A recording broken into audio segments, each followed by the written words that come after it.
Welcome back to Cause 3D. Today we're going to talk about primers and priming.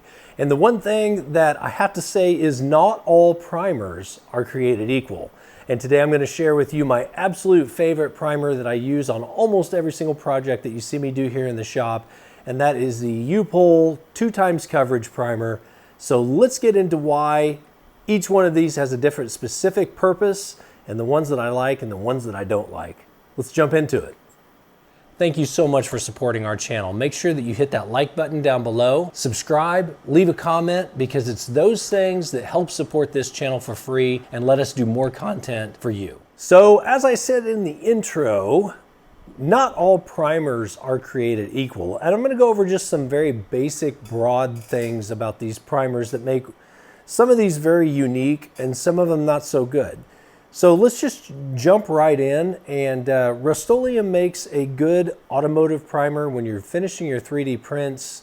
I'm not a huge fan of the Rustoleum brand on primer. Their other paints are great, but I have noticed that the time that it takes, it does say fast drying on here and wet sandable. And it's probably kind of your average run-of-the-mill primer. It's not one of my favorites. It does the job, but it's not very thick. So a full can of this on a project doesn't go very far, as opposed to some of the thicker ones we're going to talk about here in a moment. Now, the Iron Armor primer that you can pick up at, let's say, like a Harbor Freight or something, it's not a bad primer, but it's really thin. And I'm not a huge fan of thin primers. It does say filler primer, but it is thin, and it takes an average drying time. And I'm always in a hurry to get on the next coat and to keep rolling on a project. The Rustoleum 2x, this is a flat gray primer, and this can is almost full. It was $8 when I bought it. Not a huge fan of it. It does come in handy occasionally, especially if I want to put on two types of color coats of primers, so that I know where I am in my process, how many coats I've put on back and forth and stuff. This one is okay as well. And as you can see, we're leading towards the better of the group here. I accidentally bought the wrong Upol filler primer recently, and I was surprised at how thin this was, considering it's a filler primer. It does have a very fast dry time, and you can usually get this at like an AutoZone, sometimes an O'Reilly Auto Parts store. And these cans are pretty pricey compared to some of the other ones. These run about $10 to $11 a can, but they do the job, and I'm actually pretty happy with the results that this does. And the biggest reason I like Upol brand right now is because it is a fast drying primer.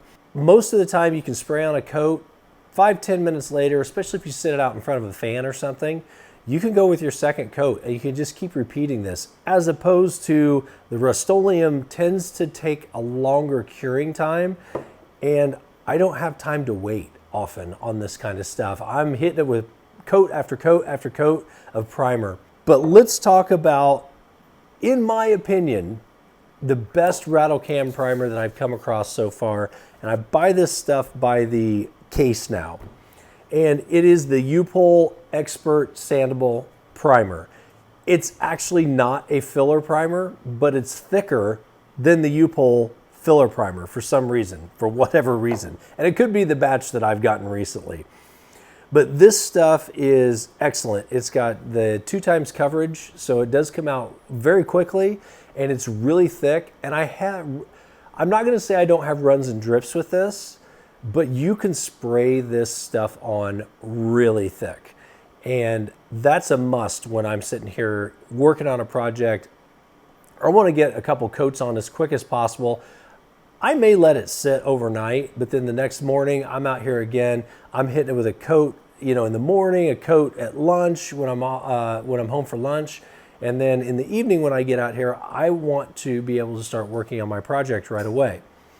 And these are not going to fill in all of your print lines. That's why I typically use the Bondo Spot and glazing putty mixed with acetone. And that exponentially speeds up the process for when you're ready to start throwing primer on your project. But the Upol Expert Sandable Primer 2x is my #1 pick out of a Rattle can right now. And the biggest thing you have to look at if you don't know what you want, it's all up to preference. And I know there's some cans out there, Rattle cans, that are quick drying as well.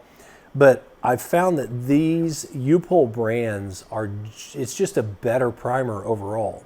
So when you're selecting a primer, you want to make sure that A, it's thick, because that's kind of the point of filler primer, is you want a high build volume as quick as possible to get rid of those print lines that you have coming off the bed. And the second most important thing, at least for me, is cure time. If I'm going to spray it on thick, I want it to dry quickly. A lot of these primers just don't have a quick cure time. And this one is just everything I want in a primer. It's thick, it cures quickly, and I waste less time waiting for my paint to dry so that I could be wet sanding or masking and painting. That's just my 2 cents on it. Take it or leave it, but if you guys are looking for a good one, this is the one I recommend. Thank you guys so much for joining me today. I hope you learned something. Leave a comment down in the comment sections. I want to know what you use. And if it's a primer that I haven't used yet, you can almost guarantee I'm going to go out and buy it and give it a shot. And I'm going to compare it to my favorite one and see how it stacks up. Hit that like button for us, and as always, we'll see you in the next video.